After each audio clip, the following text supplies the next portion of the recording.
And then Barbara wrote to me. We had never met before. And I told her, gee, I can't do an unsolved case.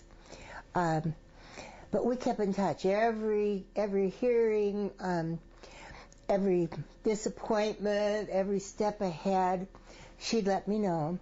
And finally I thought, doggone it, I'm going to do it. What was it about?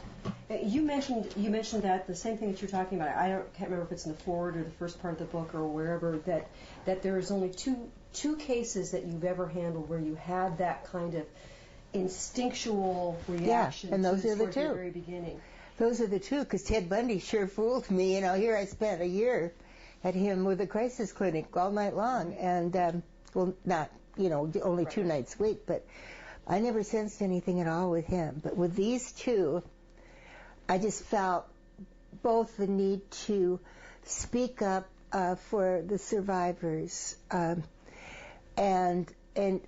for the dead.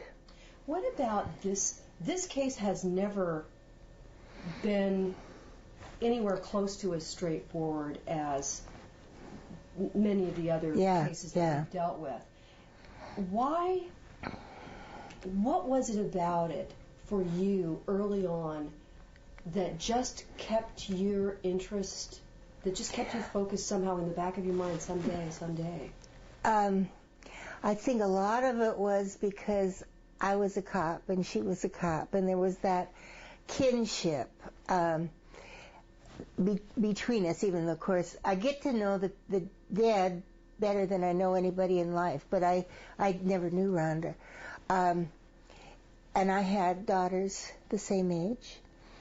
And I thought, what would I do? Well, I always think that, especially when it's a young woman. But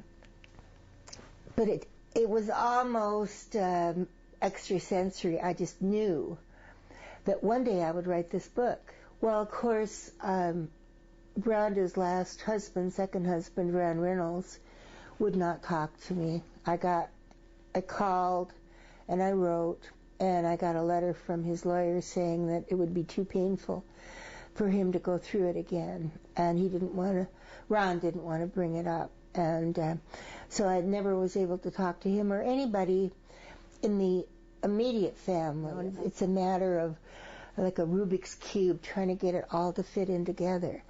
And people talk to me that I never thought would talk to me. One of Ron Reynolds' mistresses was very open. And we went out for Chinese food, and she gave me pictures of them together. And she's a dynamite woman. All of his women, for one thing, they all had money or access to money. That was his preferred type. And he soon turned them into kind of Stepford wives in a way, as far as taking care of him. Now, this doesn't mean he's guilty. He's an interesting man. And I would have so much liked to have talked to him, because I could give a more rounded picture. There are many likely suspects in this case, many, that some people may not have thought of. So I present it, and thank God for people who were brave enough to come forward, and some came forward for their own interest, but it added to building the case. And I don't know what the authorities, the law enforcement authorities, will think when they see the things that Barbara has found and that the two of us have found together, and the interviewing that we did after the hearing. I think they are. I was surprised with the information that Barbara and I turned up. So I only write about subjects that interest me, and I figure if they interest me, then my readers will be interested, because we all think alike. And this really interests me, and I'm not done yet. The book is out, but there's always the paperback to come. There's always a chance to update. So, do you think there's more developments to come? Yes, absolutely. Do you think your book will help bring about? I think so. And we have over $30,000 reward for someone who comes forward with information leading to the arrest and conviction of the killer. And in your mind, this is a murder case? Oh, there's no question. In this case, just Rhonda, and justice is a trite term, but I could feel, and I do feel my victims of when I'm writing in there, right behind my left shoulder. I know people are going to think I'm nuts, but I have piles of research. In this case, I had stacks. I just finally put them away. But if I couldn't find something I needed, I'd say, Rhonda, where is that? Where is that report? And I'd put my hand right on it. I had the same thing with Anne Marie Fahey, the governor's secretary in Delaware. It's just, there's some place demanding, begging, urging the story to come out, so they will have some serenity or final serenity. So it was interesting to do it this way, and I got to be a cop again in a way, and that was fun. But and for me, it's no fear, because it's a dicey thing to write. There are people out there who are guilty of murder, a person, and in this case. In this one, yes, and that's kind of scary. But for me, it's no fear too. My kids tried to talk me out of it. Really? Mm-hmm. So. And why wouldn't you let them talk you out of it? Oh, I was committed. There was no way. There was no way. Number one, I would like to see the killer identified and convicted. Number two, of course, I'd like another bestseller, because they've all been so far. That's selfish for me, but the main purpose is to find someone, to identify someone who got away with murder of a wonderful young woman who had her flaws. I mean, she wasn't perfect. She didn't have a halo. Maybe she does now, but she deserves to have her time to be respected.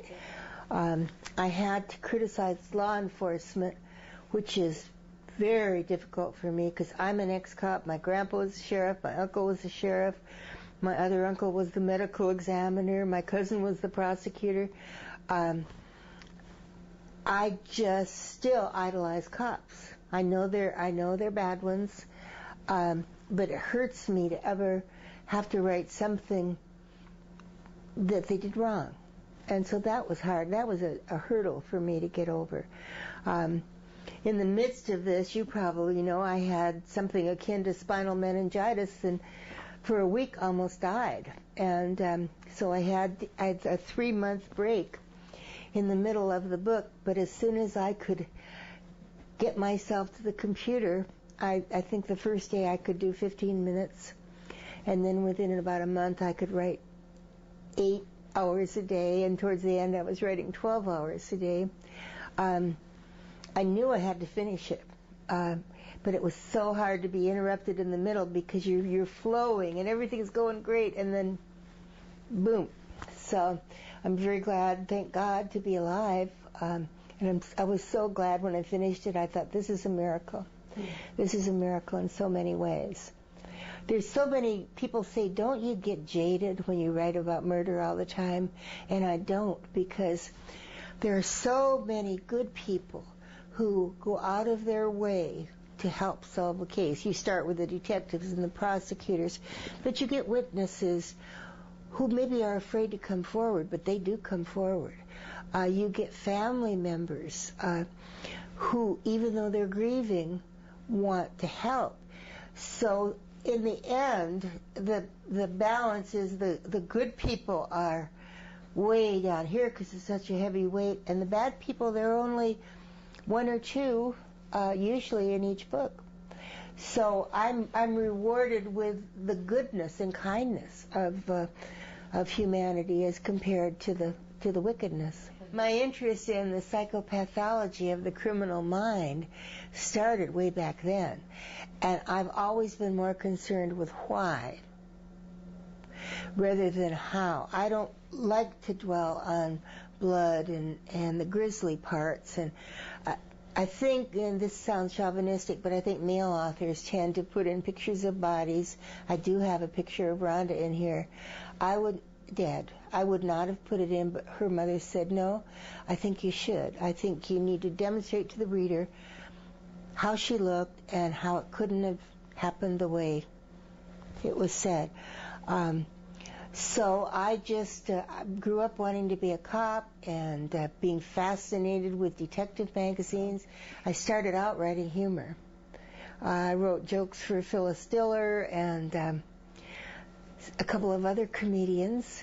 And I always wrote for the schools, colleges' humor magazines and the high school's humor magazines.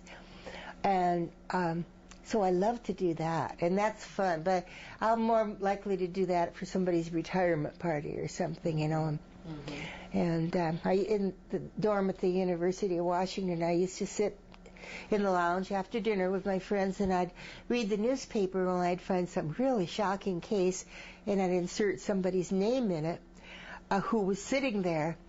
And their eyes would get bigger and bigger, and the other people would be looking at them.